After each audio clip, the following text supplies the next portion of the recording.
welcome to the Swift Half, your weekly session of chat from the UKOCR and adventure running scene. Each week, pub landlord Alan and our favourite regular Ian discuss races, runners and anything else that comes to mind. So pull up a pew, pour yourself a drink and join us for the Swift Half. You're listening to the 132nd most popular podcast for people who participate in online competitive tiddlywinks. Yeah, my friend, it's that time of the week. Welcome to the Swift Half. How are you? I'm good, Alan. Is it a mirage or is it 2 weeks in a row you're here? It's not a mirage. I'm here. I'm back. I'm back for good. Yeah, well, maybe. I don't know. Who knows whether I'm back or I don't know if I'm coming or going some days myself. It's been I've been back home over a week and I'm still chasing up emails. I'm still not answered all my emails that I received while I was down there. But it's good to be back in. It's good to be back in your own bed. It really is. And in your case, not living off pot noodles like you do at Overlord. Yeah, not living off pot noodles. Oh, I've been stuffing my face. Paula has made some amazing meals this week. We've got shepherd's pie. We've had several fish meals, pasta, pork schnitzel. Oh man, I'm loving it. I'm loving life back at home and like being waiting hand and foot with when it comes to food. Paula does have my address, yeah? You mean she's not sending you no food up? That's the problem. It's not Meals on Wheels this year. There are so many meal places now, meal prep. Paul can make a fortune doing it. You know, I've never even thought about that. I probably need to speak to her about doing something like that. You know, like I have mentioned, because she loves experimental things, that if we ever lost her jobs for whatever reason, that she should just open a cafe and just do random meals for people, not like a Mexican or an Indian or a Chinese. Just like food of the world. I've always thought that if I won the lottery or something, I'd set up like a cafe or a shop because I'm too scared to start my own business anyway. Alan, I know you've had lots of businesses and you're an entrepreneur and I'm not, but I'd be too scared to do it without having that net. But I would love, because I do like talking to the general public most of the time. I like that most of the time. I love that. Talking about being setting up businesses and stuff like that. So this week, the race that shan't be mentioned, I've been doing all the advertising for next year, you know, setting it all up. And I went to, have you ever used something called Find a Race? Believe so. I think we talked about it on this show, but I might use it from time to time. Yeah, so it's one that I've used and we use it to sell some tickets. Not many. They charge a little bit more commission than and Juco, which we use. So I logged into the account. You know, I've not used them since pre-COVID, and I thought, oh gosh, I got to Find a Race. Let's re-advertise on there and see what happens. They only owe me 90 quid from 2020, and they've never even told me. They owed you 90 quid. Yeah, it's in my account, and they've never paid me. It's just sat there like, whoa, hang on a minute here. You're lucky if you haven't donated it. Well, I mean, how long should a company keep money for if they owe it you? I don't know, because whose responsibility is it to pick it up? Like, is it yours as the vendor to actually check your account? I'm not quite sure. And I don't know. They just it was just there, sat there, and it was like, you know, in your account you have got £90.24 or something along them lines, and I was like, from 2020, and no one's ever contacted me and said they owed it me, and I've never looked. So now I'm going through all the race things I've ever used, like Let's Do This and fetcharace.com. I'm thinking, wonder who else owes me money. I haven't found no one else yet, but maybe you never know. You never know. You absolutely never know, Alan. What are you drinking tonight, by the way? Oh, well, tonight could be messy, and because I am on something called Fierce IPA, which is a 5.2% alcohol.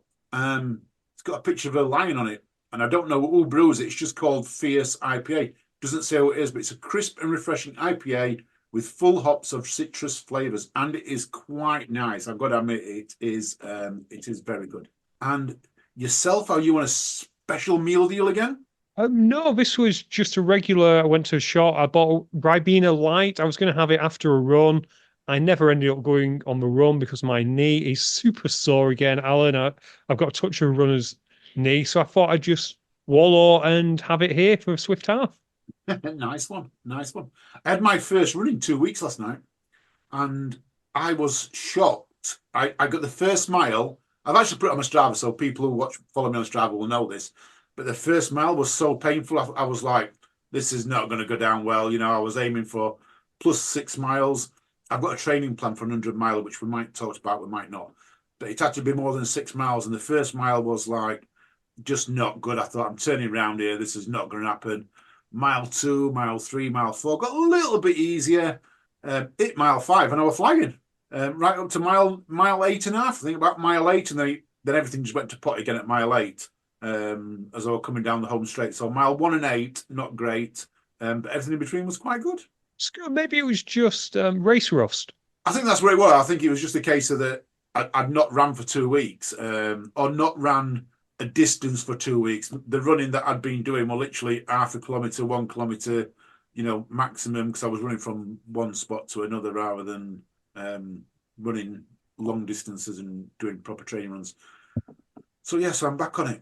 Oh, Talking about running, go on. Yep, I'll let you go. Big shout out to one of our patrons, Gordon Cameron, finished the Cape Wrath Ultra this last week. 8 days, I think it is, an 8-day ultra. Absolutely, I think it's second or third attempt he's done it. They have a 80% failure rate. That's pretty good. So big shout out to him. 80%. 80% failure rate. So big shout out. Oh gosh, I don't know what about signing up to that. Well, I guess, Alan, Yeah. 80% is still better than the jam that shan't be named. Yeah, you're quite right. What would that be? Oh, yeah. So we would be 95% failure rate, wouldn't we? Yeah, 95% failure rate on the jam that shan't be named. Gordon, you went to a wrong race. If you wanted to fail at something, just head to Derbyshire. He didn't get a DNF, did he? He didn't get a DNF medal. I bet you he didn't get jam either. I bet he didn't get a jam either, no. He didn't get a jam. Go on. I was going to say, speaking of that, crumpets. Crumpets, yes. Do you put jam or honey on your crumpets or just butter? Butter and jam. Butter and jam. Oh, see, I've always been someone, if I put like jam on it, I don't like putting butter too. No, I have to put butter in and let the butter melt into them little oily things that are on there, like honeycombs. But if you've got the base right, you toast the base. You know, when you put it in a toaster to toast it. I put it in a toaster, yes. Okay, well, I don't. Yeah, because if you put it in a toaster, the base then becomes porous.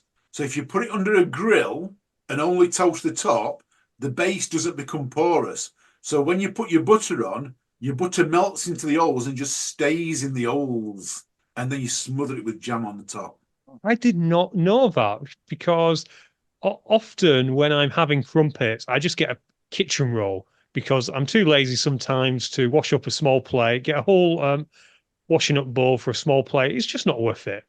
And you can sort out a knife by running it under a tap, just throwing some washing up liquid on it and doing it. So I'll get some kitchen roll and I'll often get butter marks on my trousers because I'm an idiot who forgets that it seeps through. I'm going to have to try that. Yeah. After a while, if you toast it for too long, it'll still seep through, but it's toasting it just right so it doesn't seep through. There's a knack to it, Ian. See, this is the high quality entertainment that people tune into this show for. Hey, this is the only entertainment that tune into this show for, I think. Edutainment. Yeah, I like that. Edutainment. So we're educating people while entertaining them. Well, maybe. Yeah, I don't think we're educating people at all. I don't think we're entertaining them. No. I've got a thing for you. Will Chung sent me something now, and it got me thinking. So we talked a few podcasts ago about a event that happened in America in a prison where people would run an ultra in a prison. Do you remember it? I do, yeah. Well, apparently this type of event coming to the UK. There is going to be a backyard jam in a prison in the UK. That's great news, except the only prisons you attend are in Turkey. Exactly. So I'm thinking I can go to a prison in the UK as well. And then I've like done, would it class me as international prison convict? Potentially, yeah, you've been banned from at least one country. Would I make it onto, what's that wanted list that's Interpol's wanted list if I've been in 2 prisons? Potentially, you might make it on Interpol, or you might just have to set up Crime Watch. I like that Crime Watch. But this is not the funny thing. So quick to talk about this. First of all, it is going to happen on May the 4th, June the 29th, August the 24th, and October 19th. So there's going to be 4 happening. I'm presuming the sheet doesn't say where they are. But there's 8 things that you're not allowed to do, yeah, according to Her Majesty's Prison Hellfire, because it's called Hellfire Race. So 1, while on site, you can't light fires. That's all right. That's not bad. Yeah. 2, you can't consume alcohol. All right. Yeah, I get that. Yeah. 3, you can't plot to escape. Yeah. 4, you can't bet on animal fights. 5, there's no prostitution. 6, no gunfighting. 7, no bare knuckle boxing. And 8, no brewing of moonshine. So 1 and 2 is quite sensible, but then it just goes downhill from there. And I just love that they've got that as this is the rules to enter it. I'm trying to figure out what kind of animals in a prison is for pigeon fighting. Rat fighting. Rat fighting. There's always rats in a prison in there. That's true. A rat fighting a pigeon or a rat fighting each other? Ooh, what would win if a rat fought a pigeon? Because the pigeon can fly and fly down and peck at it, but the rat's got bigger teeth and claws. I reckon it would depend on where the rat bit first. If it's able to disable the pigeon's flight capability, I reckon it would win. But if it misses and the pigeon's able to pick it up and carry it up and dump it, then pigeon obviously wins. This is going to be one of them age-old quests now to find an answer, isn't it? What wins, the pigeon or the rat? Well, let us know in the notes or on the podcast pub. Or if you can think of another animal that may be in a prison, which could beat these 2, please let us know. I love how you're asking people to let us know who's going to win a rat, a pigeon, or some type of other animal. Oh, yeah, that's going to be a laugh. Someone will figure it out. We have the most intelligent podcast listeners listening to us. They will work it out. I can see a whole conversation going to happen on this now. Well, we're talking about the pub podcast. Great post from Kelly this week in there, Kelly Spalding. It was a great post. Although, is it a bit big-headed to say a post is great because it's saying we did a good job? Well, it is, I guess, but it's not a great post because she talks a little bit very much about herself and how she's helped people and everything else. And it made us all think about it, didn't it? I put on there, we all start somewhere, because she talks about she doesn't class herself as a runner. She's still very much not a runner. She's got a first sprint coming up. She's had a first sprint. It took her over 2 hours. But she's going to do a beast at Midlands for charity. She's starting her journey, and it's great when you get someone new starting their journey and listens to our podcast and then can relate to some of the things that we talk about. Kelly, I'm very sorry if this podcast had anything to do with you running a Spartan. Oh, do you think we actually made it run a Spartan? I'm hoping not. I don't want to have to put another disclaimer at the top of the show. We talk about changing people's lives, but that's bad here. If we've made someone run a Spartan, that really is not a good thing to do. Oh God. But no, it was a great part. I love reading about people's journeys. That's something I really enjoy. That's kind of why we do these podcasts, isn't it, Alan? It's definitely not for the money. It's not for the fame.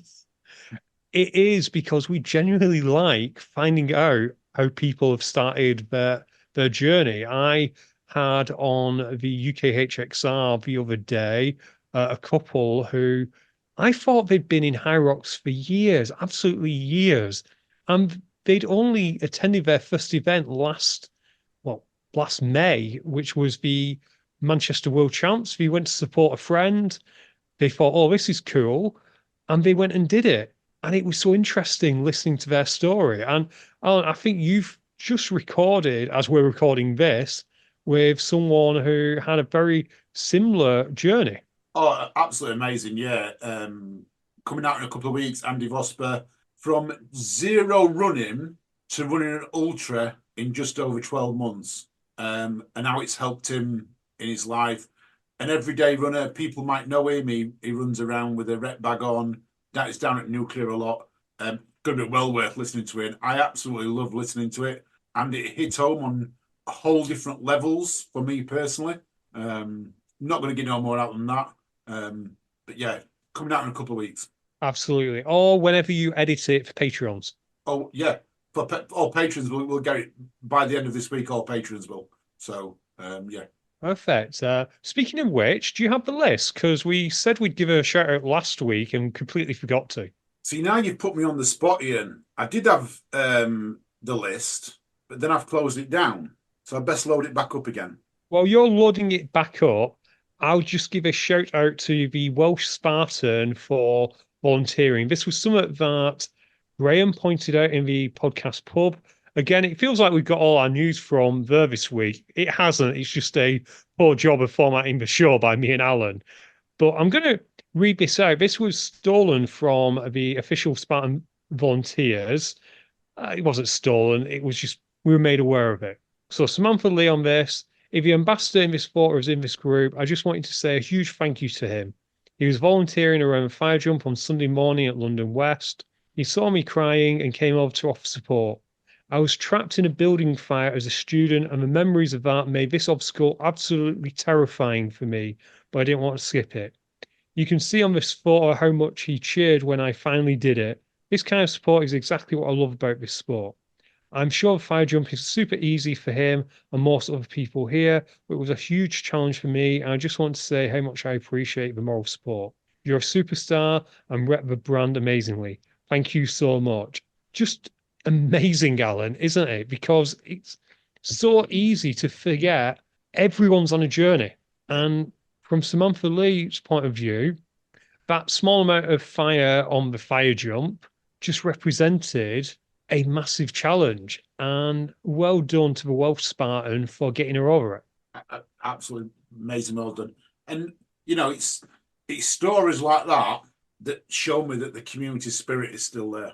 Absolutely. I've got a scotch in the cupboard. Talking about community spirit, let's go through the Patreons, Ian. From the newest to the eldest, not in age group, I mean in who signed up. So the latest ones are Dawn Jollies, Sarah Solly, and then we had Nikki Firefly, Daryl White, Chris Shipley, Darren Martin, Susan Jarman, John Redman, Dassos Ganella, Katie Joyce, Dawn Pickles, I believe it is, Emily Young, Louis Stevens, Kelly Spalding, Craig Redmond, B. Wood, and Canio Casella-Sarande. I love saying that name. James Burton, Laura Haywood, Tim Crangle, Steve Mesham, John Poole, Miles Lacey, Mike Nolan, Kevin Dent, Wendy Brothers, Bryony Keys, Ben Griffin, Daniel Weston, Charlotte Malone, Gordon Cameron, Richard Willis, Paul Ellis, Martin Gemmell, Matthew Kirk, Sophia Harnaday, Michelle Carney, and last but definitely not least, Will Chung. Again, thank you all. You help keep the lights on, sometimes quite literally when it comes to Alan's camera. Yeah, actually. We're very much self-sufficient now, Ian, which is absolutely brilliant and it's because of them that me and you are no longer putting hundreds of pounds a year in than what we were when we started. So it's absolutely brilliant. Again, as we've always mentioned, none of this goes into our pockets. It all stays in helping keeping the lights on. It really does.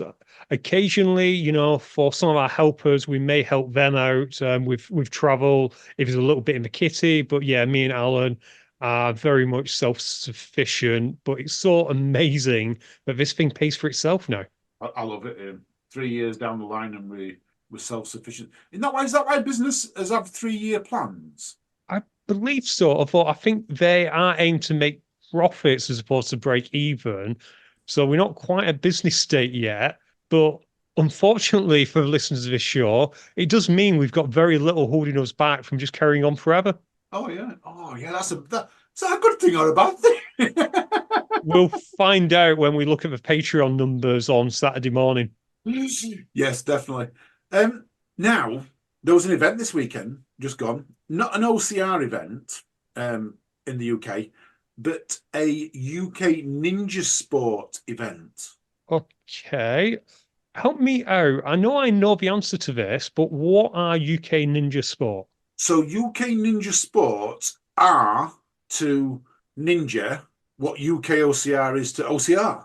Oh gosh, I'm sorry. They might be a little bit more organised, but they are like an independent part of Ninja, and they do their own events. So this week it was a bit of a crossover. So they were at the obstacle training ground near Cambridge, and they had Ninja athletes, OCR athletes. They all joined in to compete in an outdoor ninja competition. And I've got the results. Do you want to know the results? Absolutely. So junior females. So it was a 3-part competition.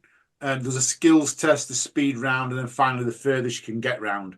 In the junior females, second was Lauren Cox, and first was Sophia Jeffrey. Junior males third was Harry Jeffrey.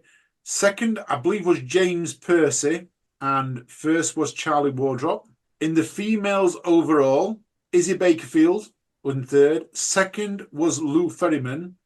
First was Shai Dehaney. So Charlotte Dehaney won it. So absolutely brilliant.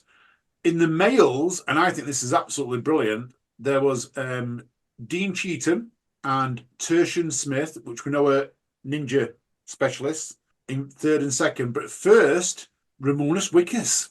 Oh, well done, Ramonas. I think that's absolutely amazing. So, yeah, well done. Are we sure there's not a conspiracy just to get Ramonas to multiple podiums, knowing you have to say his surname every time he does? Yeah, but I've got it now. It's Wickers. I know exactly how it is. Thank you to Wendy for giving me that. Wendy Wilson, that she's showed me how to do it, and we now perfectly got it in order. It is good, and it's good to see the blending between the sports to some degree. They'll always be separate, but I think we actually made this point. I want to say, I'm sure, more than 2 years ago when I attended an event put on by Henry Cook, that Ninja offers OCR athletes so much, and I don't understand why more OCR athletes don't go and do it. Completely agree. I mean, Ramonas is. I don't know if you follow Ramonas on Instagram and that, but he is training so heavily on doing a lot of the movements that they're doing Ninja. You know, the balancing, the upper body. I think if he goes on Ninja Warrior, I think you're going to see a new champion at this moment in time, because he is absolutely smashing all of that stuff.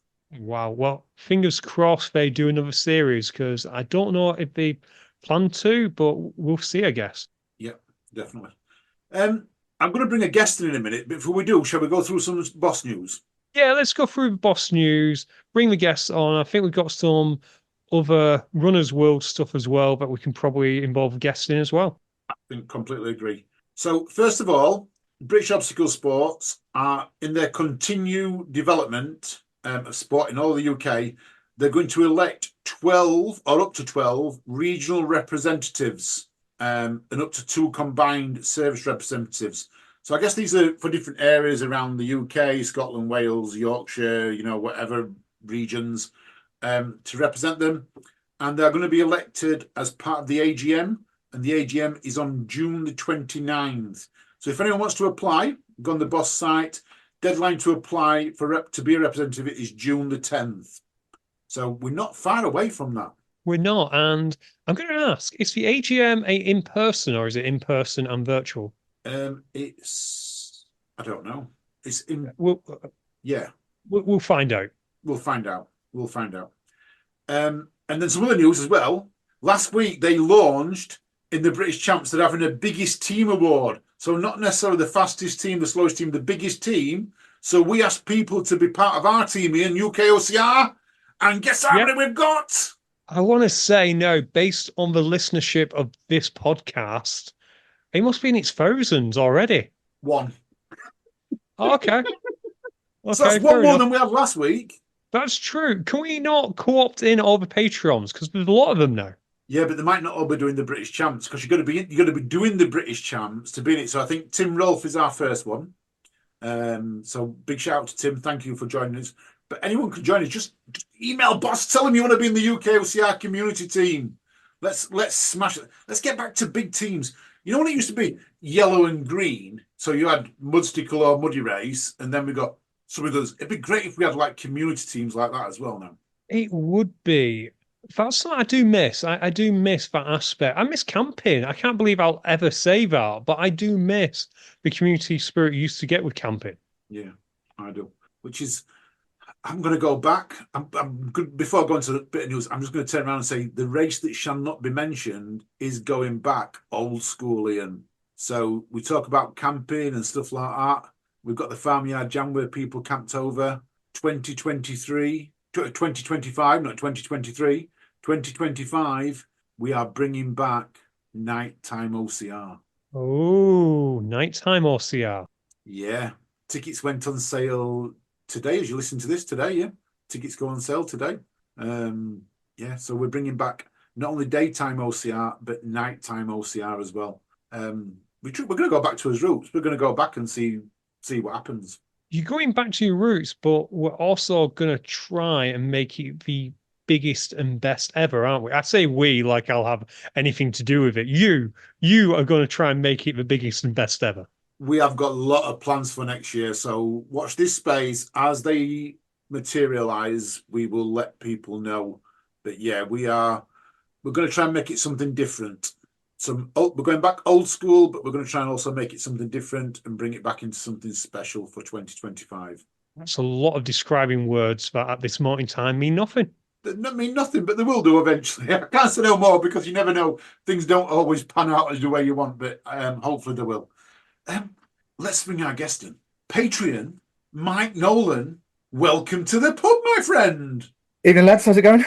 We're very good, mate. You're looking very brown. You must have been somewhere that's not in the UK. Yeah, I probably actually got this tan from the UK 3 weeks before I went out, but yeah. So yeah, I went to my second home, but not for Spartan, for a little run instead. So you went out to, because this is why we brought you on, because you've been out to Greece. Yep. Whereabouts in Greece? Sparta. To Sparta itself. Yep. You met a famous runner out there. I did. I didn't this time. He wasn't. He was busy this time, but I did last time I was there. Yeah. Yannick, who I didn't know until after I'd met him that he was quite a big thing in the ultra world. Very big thing in the ultra world. Not just a little bit. It's massive. Everyone knows him in the ultra world. And looks up to him. Ian, you can shake your head as much as you like. You don't know nothing about ultra running. I saw the best thing in the ultra running Facebook group I was on the other day. Someone had put in there, I'm training for my first ultra half marathon. How should I be training? And they got a little bit of stick for that. So I didn't join in with it, but ultra half marathon, which I found quite funny. Oh, sorry. I want to pull on that thread a little bit. Hasn't the internet become even more miserable than usual recently? Yeah. It has. I've actually noticed that quite a bit. Do you mean like as in the news stories that are coming out, they're not buoyant, they tend to be a little bit down? News stories and just people interacting with other people. Like I saw it on a group, someone was asking about High Rocks and saying, oh, I want to do Birmingham. Do I buy tickets via the photographer thing? Because that's all that's currently on sale is the photography tickets.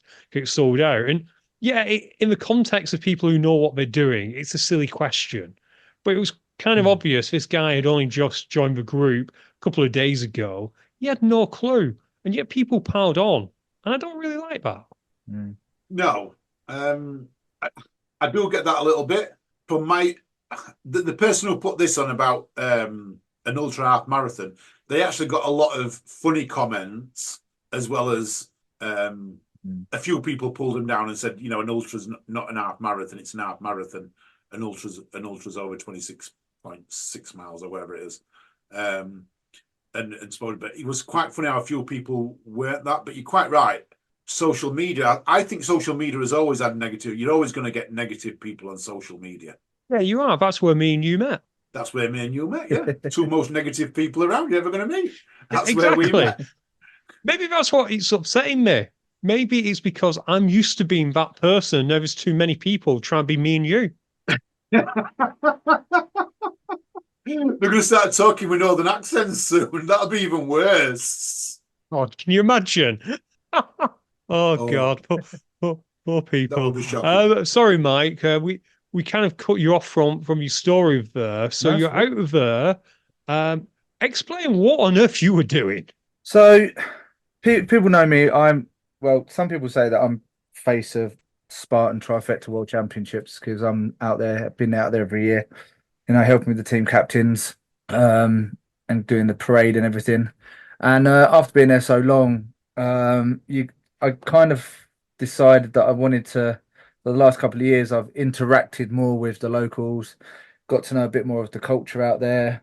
I've even started learning one or two words of Greek, because that's what we do. Gyros and beer. Yeah, I don't know. That's the two words I know in Greek. Well, one of the words that I was taught straight away by a good Greek friend over there, I can't reply on here, so We like them words. yeah. But yeah, so and then I met up with Alex, who's a welder that's done some work for Joe Senna. And then I'm up with the others, which trying meeting up with Yannick Cordes and George, and they were talking about the run that they organise and asked me to come over. At first, I didn't realise that it was such a long run, but I didn't hear anything back, so I didn't think of it. And then a couple of months ago, they were like, "Come over," and then what's it called? It's called the Heyday Road. Okay. So I quickly did some research and realised that it's a race of two halves, really. You can either do the full distance, which is 166 kilometers, which goes over the Peloponnese mountains from Sparta to Olympia, which is a very historical route, which was the birth of the Olympics. And then there's the one where you can do the same route, but you stop at Megalopoli, which is 75 kilometers, 45 miles. So they wanted me involved, and I said I'd come over. I said, but I have to, if I'm going to be involved and help with the event, I need to experience the event. So I volunteered myself to do it. Oh, wow. And the most I've ever run on a road was 27 kilometers, and that was 2 weeks ago. So don't tell me you signed up for the 166 kilometers. You want to do the half? No. I knew the 166 was well out of my scope. I knew that. Yeah. I worked it out. I was like, well, the whole plan with it, there was an aid station every 5 kilometers. Okay. And if I went 5 kilometers an hour, I would hit the 15-hour deadline. So I looked at the map. I know the first sort of 40 kilometers, because it's the route that I kind of take to a hotel that we stay at. We had to go past the hotel on top of the mountain, which sits at 866 meters above sea level. And we start at 200. So just let's go back a second. 5 kilometers an hour. Now, people are thinking 5 kilometers an hour. Anyone can run 5 kilometers an hour, but you're planning on running 5 kilometers an hour. Why are you planning? What's making you think you can only run 5 kilometers an hour? Well, no, my way of thinking was the slowest I can be, right, to hit the 15-hour deadline was 5 kilometers an hour. Right. So if I fast walked it, I could make it. But I looked at the route, and the first 27 is kind of gradual uphill, but it's up and flat, and it's not too bad. Once you get to 27 to 40, it's uphill. It's up the side of the mountain. It's horrendous. So my idea was get to that 27, a comfortable pace, probably about 7 kilometers an hour, 10 kilometers an hour, that range, which would give me plenty of time to do the hard bit, which would probably be a lot of walking up the hill, which I got to there about 3 hours 15, which was good. And that was before the sun had come up really, and it was getting hot. And then I tried to take on some food. There was a big change because for some particular reason, about 15 people pulled out, 15 Greeks pulled out. So rather than having the aid stations every 15 kilometers, we ended up having a support vehicle for everyone, which was amazing. So everything that we needed was in the car. So every athlete had food, and the organizers had like basically asked everyone what nutrition they want, and they got the nutrition for them. We had something like 48 bottles of water, sort of the 300 ml bottles of water, as well as 6.5 litre bottles of water as well. So we had plenty of water. And everyone I asked about prep and how it is, everyone's like Reese from Spartan, when I spoke to him, one of the ambassadors, as well as Tom. Tom actually put on my program ultra eating competition. So there's lots of eating, but I tried to eat and I just couldn't. So I literally lived on gels. Which ones were they? I can't remember the gels now. Just blocks, energy blocks, and towards the end of the race, I was on caffeine bullets just to get me through the last 4 hours. Wow! But yeah, what time did you finish in? so we finished. I finished in 11:55. Okay. And I'm getting to the top bit will be the hardest bit because I looked at the kind of graph. But how wrong was I? Because you get past that, it comes down quite quickly, and then there's another gradual hill for like 5 miles.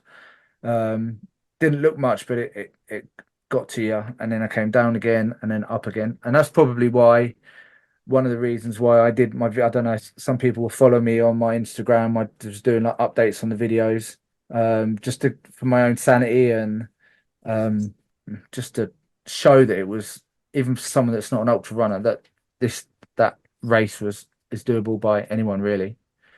So where does this race sit in the crazy stuff you've done? So is it tougher than Spartan Trifecta weekend?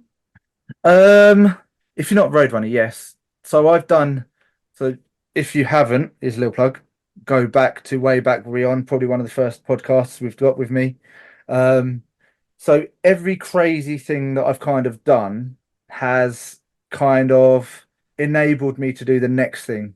Right. So the first one I did, I think I did 4 laps of winter nuts, which I had to dig deep for, and I didn't think I could get through it, but I did.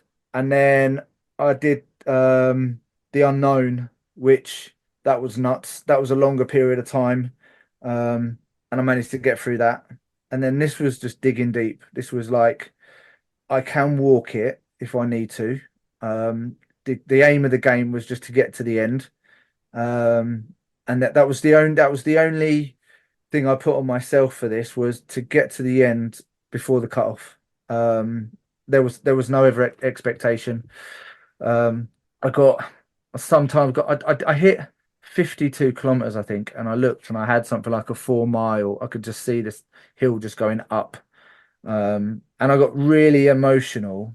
And I'm really gutted that there was no one else with me that could film it, because I did the video and I just finished listening to last week's Swift Half, and then I went on to Ian's podcast, and I just got listening to the intro.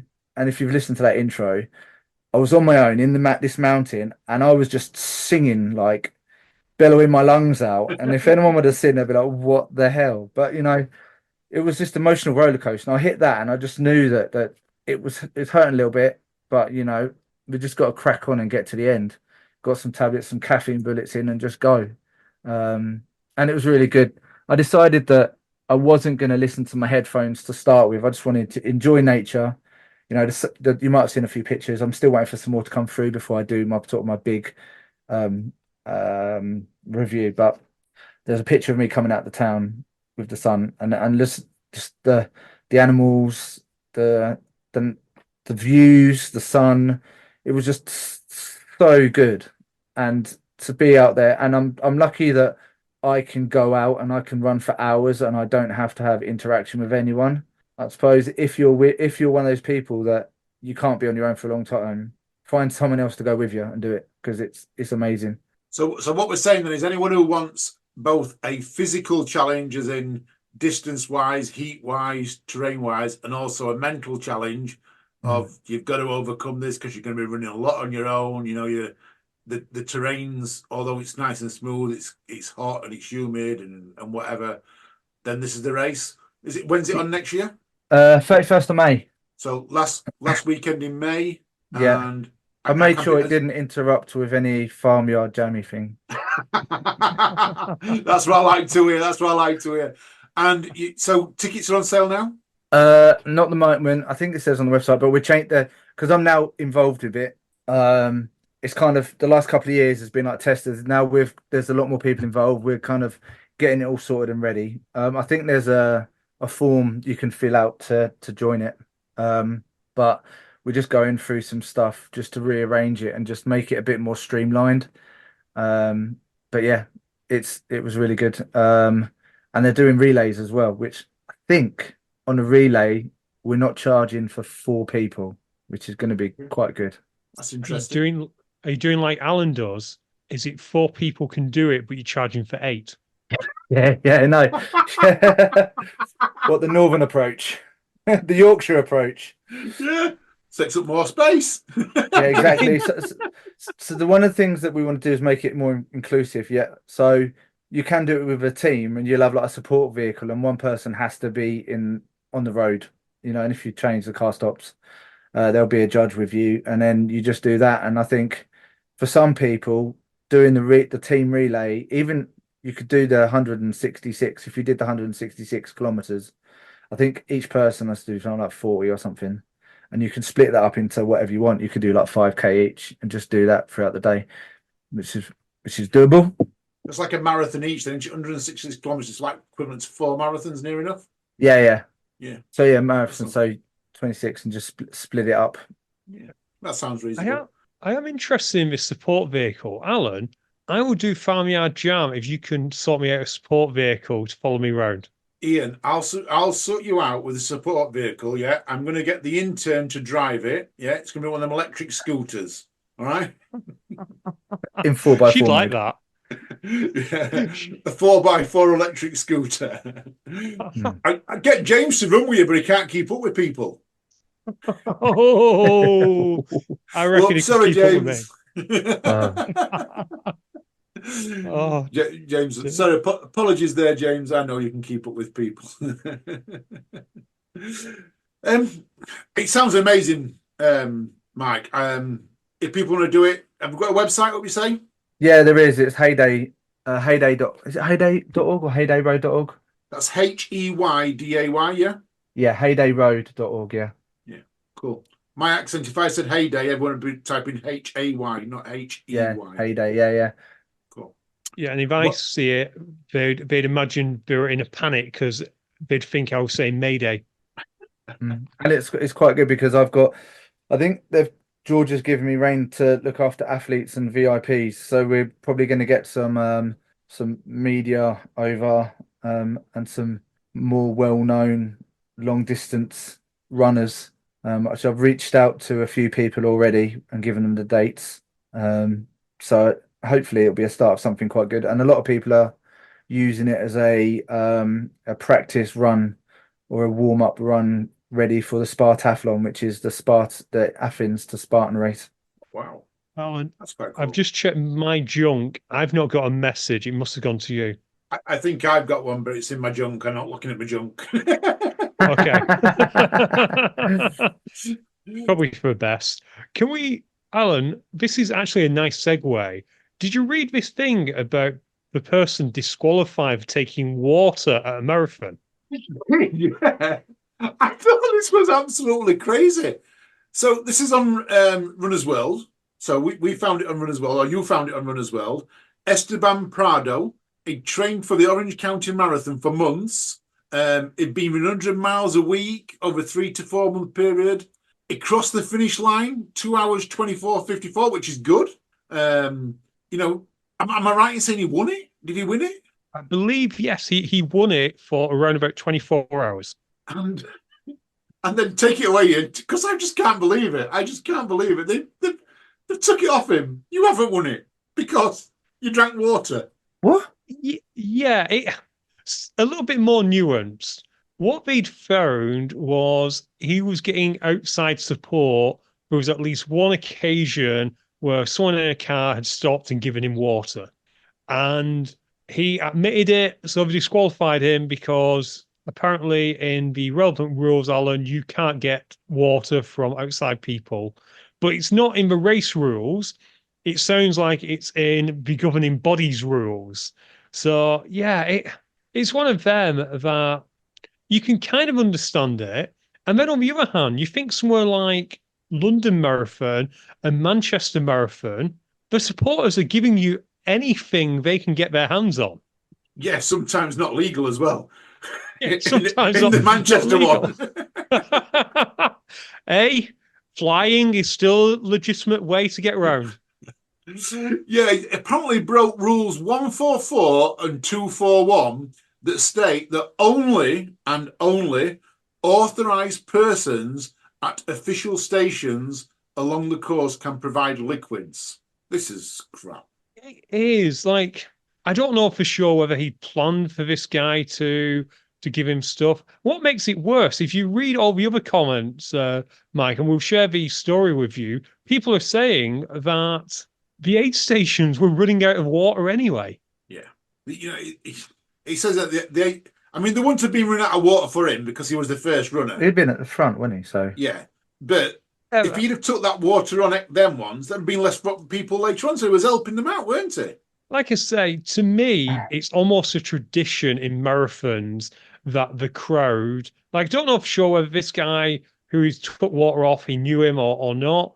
But to me, it just seems tradition to be able to take stuff off the crowds. Can you imagine if Deerstalker did this, Alan? If they DQ'd us all for those funny sweets that the locals gave us? The funny sweets, yeah. The kids are giving you funny sweets coming down the street, aren't they?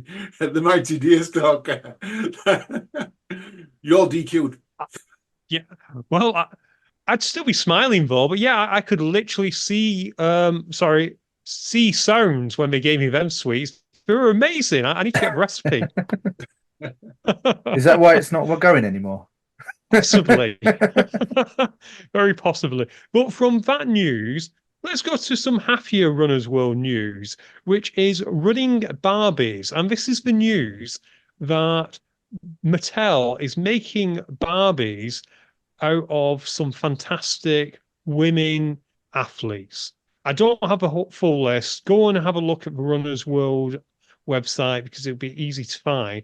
But how cool is this that young girls will be encouraged to take up sports because Barbie is modeled after a real person who's a kick butt athlete? Yeah, I think these are Instagram influencers, several of them out there. So they've got massive followings out there.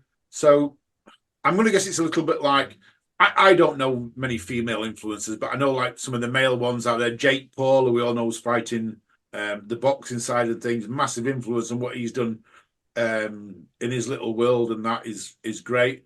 But I think it's amazing that they've got these influencers and they're going to make Barbies out of them, because then it's going to fetch younger children and go, okay, so I want to do sport. I guess I'm not convinced, and this is just my opinion, Ian, I'm still not convinced that the body shapes are right for Barbies, because I think it breeds a little bit of wrong thing, but that's just my honest opinion. And please, listener, don't kick me off for that. That is my opinion. I'd like to see Barbies come in all shapes and sizes, just like the females do, just like men do. But it is great that they are making steps to introduce sport at an early age, which I think is absolutely brilliant. It is, but we shouldn't dismiss these people as influencers, though, Alan, because they're first and foremost sports athletes. Like, there's one of Venus Williams and Estelle Mosley and Polish sprinter Iwa Swoboda. So they are really good athletes, but they do have a sizable influence on people as well. So it's not like just some random person who happens to look good whilst they're running. they are people who are top of their sport as well. Yeah. And I can see that the Polish one, the Iwis Swoboda, Barbie, has even got the tattoos that she's got on as well.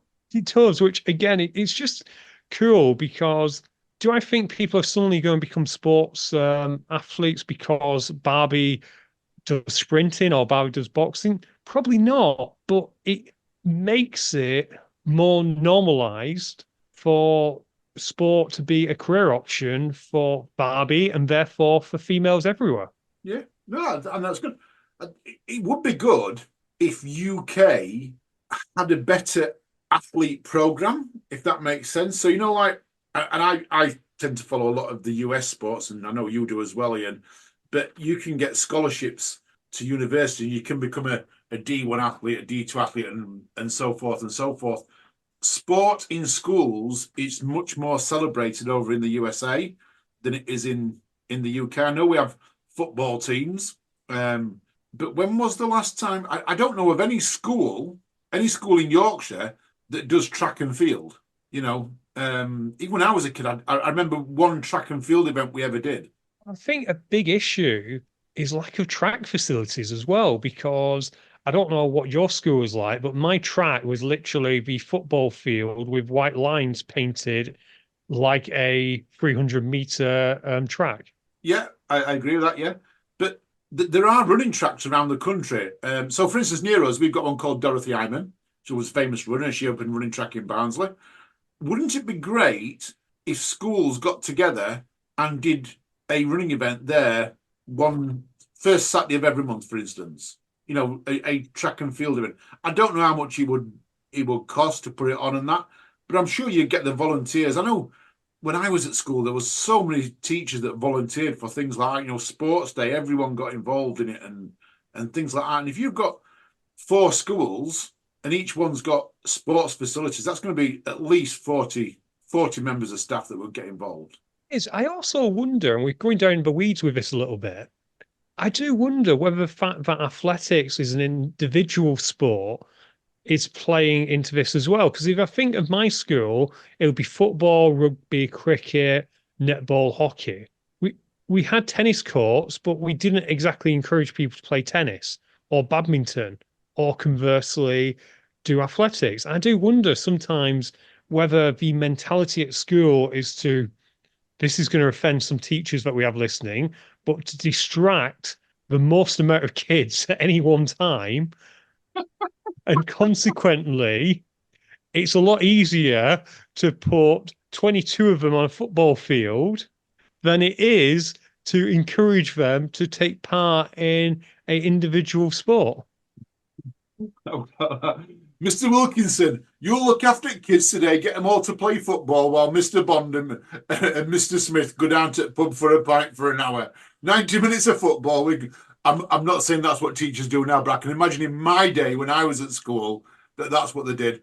We had a teacher at my school. His name was Mr. Dunhill, and he was an English teacher. And in the middle of lessons, you'd have to write some story or something like that, and in the middle, he would walk over to his cabinet, and it was double doors, and he'd open his doors up so he got the back to the class, and then you would just see his head tip back while his left arm elbow just raised up a little bit, and then his head would go back and the doors would close. I'm not saying he was drinking people, but he did smell of whiskey every now and then. Yeah.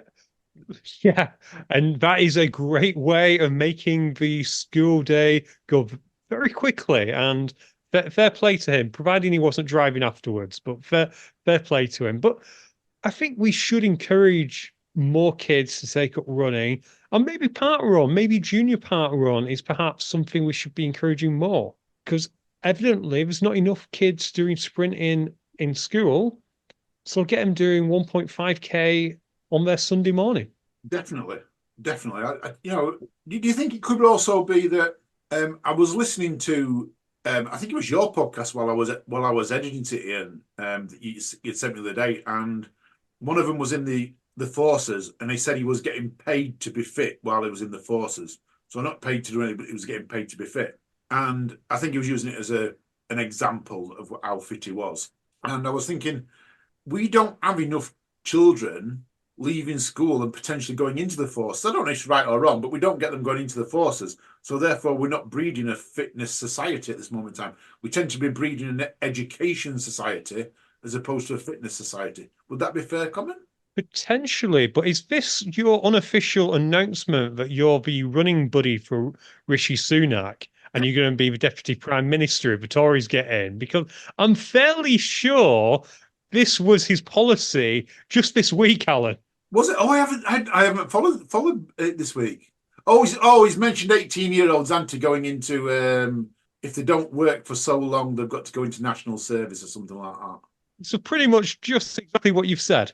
Yeah, but I wasn't thinking. I'm not forcing people to go. I'm just saying that people don't choose to go into the forces. No, they don't. They don't. Sorry, Alan. That was cruel of me, but no.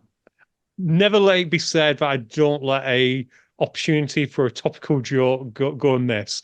But no, you're right. And yeah, that was Danny saying he was in the army, he's paid to be fit. Because my question to him was, how do you keep motivated when you're not on a 9 to 5 job? Because it's quite easy for a 9 to 5 person to figure out where their training fits in during the week and they'll fit in. But if your job isn't 9 to 5, it suddenly becomes quite hard. Yeah. And that's what I was talking about in America. The children that go to college, their education is around getting fit. They will have like half a day of actual academical education, and then the other half a day is made up of fitness education and running and or whatever it is that sport that they're doing. We're in the UK, we tend to put sport as a very much half an hour twice a week, maybe an hour if you're lucky. Exactly. And it's a pastime. It's not seen as something that will help you in life because for whatever reason in American colleges, sport is big business. And for many successful student athletes, that's how they become successful. Their sporting prowess gets them a scholarship through college. The smart ones take advantage of that, get a really good college degree, and then go and be salespersons or captains of industry and that kind of thing. So, yeah, it is a shame that we don't have that progression. Going to do a clumsy segue because we've got a couple of more notes to get through. That's okay, Alan. Yeah. So, a clumsy segue coming up. Oh, I want to talk about the Edinburgh Marathon no medals, but can we put a pin in that? Can we discuss that next week? Because I want to really go to town with that, and I know that we're coming up on our hour already. So, Alan, yeah, make that so that it's happening next week, if that's okay. Let's cover off the Hyrox big announcement that we kind of announced last week, but didn't announce, which was London Excel is happening at the end of November, early December next week. And to get tickets, you have to have entered a ballot like the London Marathon, Alan. Good idea, bad idea? It's a tough one, this, Ian. If you're a top runner, yeah. First of all, do you know if they're going to do good for age? They are not doing good for age. Then I think it's a bad idea because if you've podiumed a Hyrox, I think you should be given a ticket. So if you've podiumed within 12 months and a rolling 12 months, not given a ticket, I think you should be offered a ticket first. That is, whether that be age group, whether that be elite or whatever, I think those people should be offered a ticket first. And then after that, then you go ballot. Counterpoint. Yeah. Would that create a situation whereby it would get very stale very quickly because 80% of your tickets are gone? So you're not getting new blood in. And as those people, as we see in OCR, the people who podium, gradually fall down the pecking order and then just disappear. Potentially. Would you get 80% of your tickets sold? Because a lot of the people who are podium are the same people time and time again. I've not run the stats, but I guess it depends how far down you take the podium. Do you include everyone who goes in world champs? It would depend how you do it, but any percentage is taking a big chunk out of your potential new people. Yeah, but so's a ballot, because a ballot is, you're not rewarding people for returning. I'm a fan of people they come to your event, rewarding them, At some point, we know it's going to happen. Is IROX going to be as big as the London Marathon, are they going to get 5 times more people apply to enter High Rocks as they are the London Marathon? The London Marathon is once a year, and it's not just that marathon. There's some marathons about, but it's once a year. So yeah, you might apply for it. You're going to get in. You're going to apply for it every year because it's once a year. It's that big an event. It's once a year. High Rocks is not once a year. It's 4 or 5 times a year. I don't know. I see what they're wanting. They're wanting to make it fair for everyone. But if I was, let's just say, I was first in my age group. So I went to, where was the first event this year? Birmingham. So I go to Birmingham. I was lucky enough to get my ticket, and I came first in my age group, and I ranked top 50 overall. So over everyone who ran that day, I was top in my age group, and I ranked 50 overall. Then I go in a ballot for the rest of the year, and I don't get into any of them races. I'm still going to the World Champs for best in age group, yeah? Yeah, you would still go to World Champs. But I haven't done another event. So if you, as my, or even Mike, as my buddy, he comes second in the event that I come first in, yeah? And he's even further back than me, was 10 minutes slower than me, yeah? But then he's managed to get to ballot, and he's gone to every other one after me, yeah? He's now been training specifically on IREX on race event format, yeah? His times are going to get better. Mine are not going to get better. I can train harder, but I'm not racing in a race event atmosphere. So he can potentially get better. We go to World Champs together. He's going to have an advantage. But I would, the downside to that is you can't get into the UK, right? Now, been to the UK is probably the hardest field and the hardest event to run in because of the amount of people there are. So, like what I'm doing in December is I'm not doing the UK. I'm not doing London. I'm going to ref it, but I'm going to go to Sweden instead. So we're racing in Sweden, and it's going to cost probably about the same as it does going to London. And we go and spend a nice weekend in a city in another part of the world that we wouldn't have done, and we'd have done the race and pushed ourselves and enjoyed it. But not everyone can do that, mate. It's like I'm playing devil's advocate here. Not everyone can do that. People want to race in their own country. I want to race in my own country. I want to support my own country. It's and I get people go abroad and people go searching for times abroad and I get that. I'm just not. I don't know, Ian. I don't know if ballot is the right way. I think there's got to be a balance. I don't know. I think there's got to be some type of balance. It's hard. I absolutely get your point, Alan. I will say that, like everything, you can make your own luck, as we call it. In that there are ways of getting priority tickets, either by being in an affiliate gym, which honestly, if you are podiuming, there's a good chance you'll be in that. And you can also volunteer. Given all the events are 2-day events, it's now even easier to volunteer. At this moment in time, High Rocks hasn't had to put a cap on volunteers. I was able to pick up a shift for London Olympia about 2 days before. So there is still availability out there. And there's always tickets that go on sale. And there's always ways to do it. I already have a ticket to London XL because someone with an affiliate code booked the wrong day. And it just happened that because they did that, and I just interacted with them on a Facebook group, and because we are at our heart kind people, even if we irritate some people, like Paula and Jen, but even though at our heart we are kind people, I just said to him, I'll happily just advertise it on the UKHXR story. Turned out he was selling a ticket I wanted, so didn't even have to advertise it. Oh, nice one. So there's still, if you're an affiliate, you're still going to get priority tickets though first. Yeah, but you have to be quick because they have a certain number of tickets available. Percentages haven't been released, but they will sell out very quickly. And again, this goes back to the making your own luck thing. That if you're really that bothered about competing, you'll find a way to compete. Get that. When you volunteer, Ian, are they still giving all the Puma stuff away? You get a T-shirt now. Okay. So the first years, didn't give trainers away and things like that, but now it's just a T-shirt.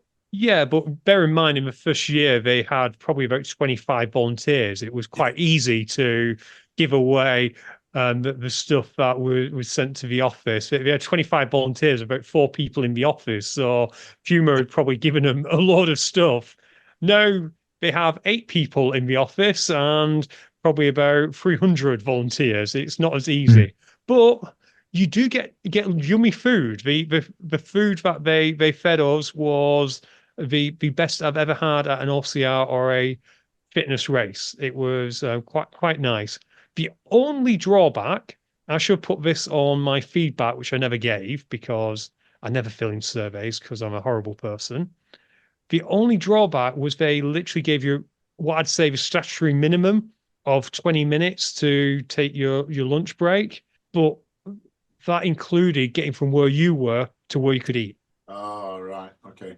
That's not good. Yeah. It depends if you have a good head ref or not, and depends on what time of day it is. Yeah. Yeah. At the end of the day, it didn't matter that much. I don't need a lot of time to eat. Yeah. I can be done in 10 minutes, so it didn't matter.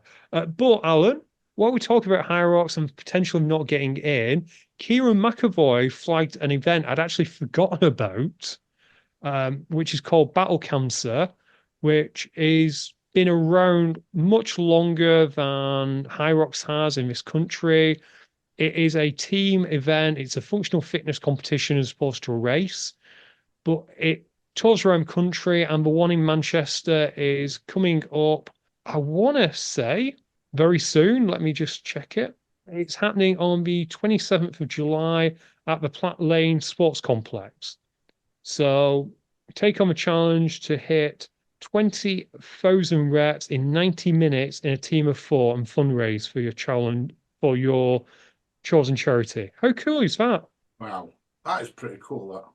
That's pretty cool. So 90 minutes to complete 20k reps. Oh, every pound raised equals 1 rep. How cool is that? Oh, I like that. That's really good. So yeah, that is Saturday, 27th of July. Go on Battle Cancer Challenge, which is battlecancer.com, and have a look at that if you're fancy doing that with your team. Final bit of fitness racing news. This is courtesy of Graham Wells. Decker, the week before that, actually, over in America, are doing a 10-lap ultra event. So it's going to be a 50k Decker event with, I guess that would mean it'll be 100 stations in total, 10 of each. Is Joe DeSena listening to this podcast? Because I said I'd do a deck if they were doing an ultra event, and he's listening into it, and he's like putting it on into it. This is not on, Ian. And you get a belt buckle too. Oh, get me my tickets now. And get you a flight to, I want to say it's in Fort Wayne, Indianapolis, or somewhere around there. I've never even heard of Fort Wayne. Yeah, sorry, Fort Wayne, Indiana, not Indianapolis. Indianapolis is in Indiana, but yeah, Fort Wayne, Indiana. Oh, sorry, it's DecaFit times 5 and 50 zones, so it's 25k of running. Oh well, is that quite an ultra, Alan? Because it's not a marathon. No, it's not. But then have they got what about the stations? Does that include more? Yeah, you're doing 50, so that would include, I want to say 125 cows on the assault bike, quite a lot of burpees. That'll be 100 burpees with a ram. That would be 2,500 meters on the ski erg and the rower. So it is serious business. Yeah, so I guess with the cycling, skiing, and all that, like you might be getting up to an ultra distance. That's pretty cool, though. I like that. I like that. Before we go, Ian, have you got any more? No, I think that's me done in terms of notes. Cool. Well, I'm just going to give a couple of teasers away because we have got them on our notes. All right. So, Who's Hot is coming out in a few weeks, and they're going to be announcing 2 things on Who's Hot. So, 1st of September, we have got a race that's going to be part of the UKOCR series. It is down south. It's in the London area. It's only 6k, so keep your eyes out of it. Yeah. One of our patrons owns the site. So that's most clues I'm going to give you because it's going to be breaking news on Who's Hot. And they're also going to announce the prize money as well. So the prize money has all been sorted and they are going to announce the prize money. So how much can people win for winning the UKOCR series? Oh, Mike. Yeah. You didn't tell me you owned a obstacle race. I've got a rig in the garden. I reckon we could do 6K and then the rig. Perfect. 6K and then the rig. Well, we do have a loop that goes down, round, and back again, which is 1 kilometre. I'm sure we could work something out. So So are I you know it's only telling me? going to be 6K, but it's going to be a beast of a race. I'm telling you, yeah, can't get any more clues out that, where it is or anything else. Got to listen to who's out in a couple of weeks' time. Are you telling me it's not Mike though? He's not the It's patron not who Mike, owns it. no, No. it's not. And the And AGM is in person, and it's the same weekend as the championship. see, that's what I thought because it was championship, but it would still be cool if there was a potential for virtual or maybe proxy. I presume there will be proxy available because it would be cool to get as many people there as possible, but not everyone's going to be at the championship for whatever reasons. I don't think everything is stamped down, so there's all possibilities. Perfect. Alan, I'm absolutely out of notes now. Me too, mate. Shall we say goodbye to our listeners? Let's do it. So I will say it's a goodbye from me. It's a goodbye from me. Listeners, once again, thank you for listening. It's been a pleasure chatting with my two guests, Ian, my regular, and Mike. Thank you very much. Listen out for the podcast we've got coming up very soon. Yes, those pesky pint size are back. The Who's Hot are back. And then you've got me with Andy, which is a great podcast. So keep an eye out for them all coming up. Lots of news, and we'll speak to you all next week. Bye.